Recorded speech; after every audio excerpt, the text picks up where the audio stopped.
পাকিস্তানত যিমানেই হিৰো হৈ যাব ইয়াত সিমানেই জিৰ' হ'ব গতিকে চাওক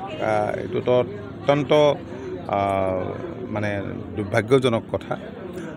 যিটো আমি যোৱা এইকেইদিনত সংবাদ মাধ্যমৰ জৰিয়তে সকলোৱে চকুৰ আগত দেখিছোঁ সকলোৰে বক্তব্য শুনিছোঁ এইটো এটা ডাঙৰ কথা আমি প্ৰত্যেকজন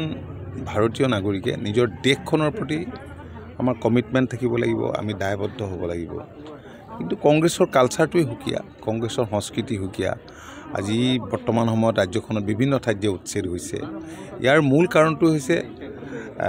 বহিঃৰাষ্ট্ৰৰ পৰা তেতিয়াৰ পূব পাকিস্তানৰ পৰা এই সময়ত কংগ্ৰেছেই ৰাস্তা খুলি দিছিল অসমলৈ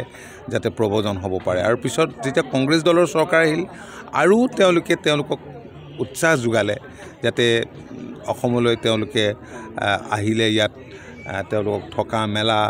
অন্যান্য বিভিন্ন ঠাইত ৰখাৰ যি সুবিধা কৰি দিল আৰু যাৰ কাৰণে এতিয়া উচ্ছেদ হৈছে